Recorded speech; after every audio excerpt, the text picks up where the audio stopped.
Buenos días, bienvenidos al canal de las clases de Antonio y hoy vamos a ver dentro del apartado de la asignatura de física las leyes de los gases, ¿vale? Y como veis, yo creo que es muy sencillo ya que no nos vamos a tener que aprender fórmulas ni nada, ¿de acuerdo? Lo único que vamos a tener en cuenta van a ser las magnitudes que intervienen y pequeños aspectos de conversión de unidades como vemos aquí, ¿vale? Pues mirad, el truco es bastante sencillo. Si os gusta el baloncesto, conocéis el deporte de baloncesto, ya sabéis que normalmente el hombre que es más alto suele jugar en una posición. Hay 5 posiciones en baloncesto: base, escolta, alero, ala pivot y pivot. Pues nosotros nos vamos a fijar en esta última y va a ser la palabra pivot. Como veis, pivot. El pivot de un equipo contra el pivot de otro equipo. Y como veis, tenemos las tres consonantes P, V y T, que nos forma pivot, ¿vale? Como vemos, la P representa la magnitud de la presión y sus unidades suelen ser las atmósferas o los milímetros de mercurio, ¿vale? Su conversión sería que una atmósfera equivale a 760 milímetros de mercurio, ¿vale? La V, como ya sabéis del tema de la densidad, es la V, el volumen.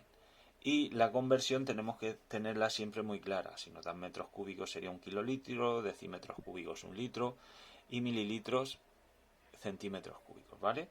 Vamos a tener en cuenta porque esta es normalmente la que solemos utilizar en las fórmulas, el litro, ¿vale?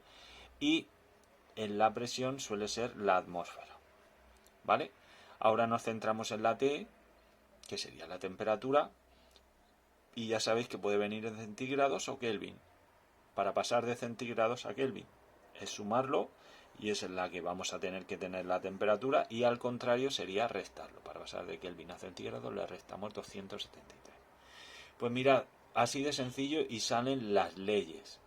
Ya sabéis que tenemos pivots con neutron pivot.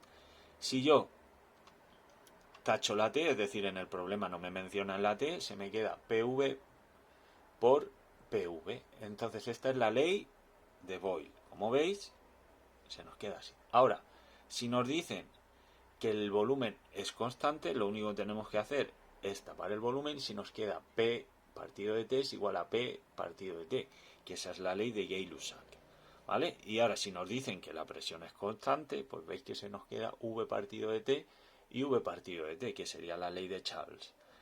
Como veis, lo que hemos dicho, ley de Boyle, ley de Gay-Lussac y ley de Charles. Y como veis, yo no he hecho nada, simplemente me he acordado de pivot y poniendo esto, luego con ver el problema y decir lo que no os dicen, es únicamente tapar con el dedo y se os queda la fórmula hecha, ¿vale? Como veis, dentro de las tres leyes que hemos dicho hay que tener en cuenta una cosa. La presión puede venir en atmósferas o milímetros de hidrógeno. Habrá que preguntarle al profesor cómo la quiere, si no quiere en atmósferas o milímetros. Sí, depende de cómo se quiera, tendremos que hacer la conversión como hemos hecho aquí. Aquí, en la ley de Gay-Lussac, la temperatura siempre tiene que ir en Kelvin, ¿vale? Por lo tanto, si nos la dan en centígrados, la sumamos 273. Si ya no la dan en Kelvin, pues mejor. Y luego, aquí lo mismo. El volumen lo vamos a tener en litros y la temperatura lo mismo, debe ir en Kelvin. Y ahora, para saber si habéis entendido bien esto, os dejo unos problemas para que los hagáis y ya en comentarios me digáis si tenéis algún problema. Pero es muy sencillo, mirad. Tenemos 4 litros, nos están dando el volumen de un gas a una presión. O sea, ya nos están dando el volumen y la presión, por lo tanto no nos hablan de la temperatura. ¿Qué hacemos? Tapamos y como veis se nos quedaría esta fórmula. En el siguiente, un gas tiene una presión de milímetros de mercurio con temperatura. Presión, temperatura, pues entonces no nos hablan del volumen, pues lo dejamos y sería esta fórmula, la de Gay-Lussac. Y en el siguiente, un gas con un volumen de 2,5 litros está a una temperatura, volumen y temperatura. Por lo tanto, no nos hablan de presión, tapamos y se nos quedará la ley de Charles. Y ya simplemente al hacer las operaciones es muy sencillo. ¿De acuerdo? Ya sabéis, si tenéis algún problema, me lo dejáis en comentarios o después me preguntáis en clase.